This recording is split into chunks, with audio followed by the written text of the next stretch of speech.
ကျွန်တော်လူတိုင်းတစ်ခုပြောချင်တယ်ဗျဘာလို့လူတွေကအဆင့်တန်းခွဲနေကြတယ်ချမ်းသာလဲဒါပဲစင်ရဲလဲဒါပဲမွတ်စလင်ခရစ်ယာန်ဗုဒ္ဓဘာသာဟုတ်လားခွဲခြားလဲဒါတွေပဲဟုတ်ပြီခင်ဗျားတို့ကျွန်တော်ပြောမယ်ပတ်စံချီတဲ့ကောင်ကနောက်ဆုံးပီဇာနောက်ဆုံးအချိုရည်နောက်ဆုံးဥစ္စာတွေစားတယ်ဈေးကြီးဆုံးတွေပေါ့ဗျာရှင်းရှင်းပြောမယ်ဆိုရင်ဒါပေမဲ့ကျွန်တော်ပတ်စံမရှိဘူးသမင်းကျန်းကိုစားတယ်ဒါပေမဲ့ခင်ဗျာပတ်စံရှိတဲ့ကောင်တွေကပေါ့အကောင်စားစားရပါစက်တည်းထွက်တာလားဟဲ့နောက်ဆုံးဖင်ရထွက်တာ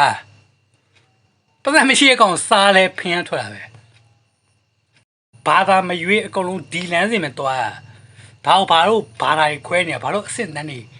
ထားစောက်ကြည့်မကောင်းဆိုအဲ့ဒါပဲခင်ဗျားဗျာလူတွေရဲ့တစ္ဆာရှိတာခွေးတွေကြောင်နေဟုတ်လားရှိပါသေးတယ်တိရစ္ဆာန်တွေအများကြီးပဲခင်ဗျားတို့နားလေတယ်ခင်ဗျားစောက်စစ်နေခွဲမနေရလကားပဲနော်စစ်နှံခွဲတဲ့လကားပဲအဲ့စစ်နှံတွေကခါနဲ့ဘောင်ဝင်ခင်ဗျားအေးပါပတ်စံရှိရဲ့လူအချင်းကြီးကတော့ဟုတ်မလားတယောက်နဲ့တယောက်ကြွားကြမယ်ဝါးကြမယ်ဟုတ်လားဒါပဲခင်ဗျားပတ်စံရှိရဲ့အတိုင်းဝမ်းမှာတော့သူ့အစင်းနဲ့အေးအလဲလက်တန်းမှာလည်းသူ့ကနေသူသွားတယ်အောက်ဆုံးမှာလည်းဆင်းရဲတဲ့လူတွေသူ့ကနေသူသွားတယ်အတူတူပဲဘလို့အစင်းတွေပဲခွဲနောက်ဆုံးစားရမြအကုန်လုံးကဖင်ရပဲချီထွက်ကြဘယ်နေရာထွက်တဲ့နေရာရှိသေးလဲချီထွက်တာချင်းကတပုံစံနဲ့ပဲအတူတူပဲနော်ဒီဖင်ရပဲထွက်ကြခင်ဗျချမ်းသာတာဟိုလူလက်ပိုင်းတွေဆင်းရဲကြုတ်လာမပြောနဲ့ဟုတ်တယ်နော်တင်လည်းဒီမြေကြီးတွေပဲသွားမှာပဲမီးရှို့လို့မြေကြီးတွေမြောက်လို့မပြောနဲ့ခင်ဗျအယိုးပြားမြေကြီးတွေရောက်နေပဲ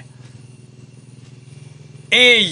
မြေကြီးတွေမမျောဘူးရေထဲမျောမယ်ဆိုလဲရေထဲကပြောမြုပ်ပြီးဟုတ်မြေကြီးကိုသွားထိရပဲ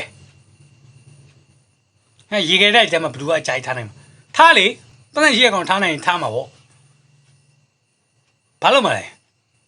ပေပြီးတော့ဟိုကောင်ကဘေးဘဝရောက်လို့ရောက်နေမှမတူဘူးသူကဓာတ်ရိုးတယူးတွေရနေရေခဲတိုက်တဲ့အလကားပဲအဲ့တော့ဘေးဘာသာမကိုမခွဲခြားနဲ့ဘေးလူမျိုးမကိုလည်းမခွဲခြားနဲ့လူတွေကတေမျိုးတွေကြီးပဲမှတ်ထား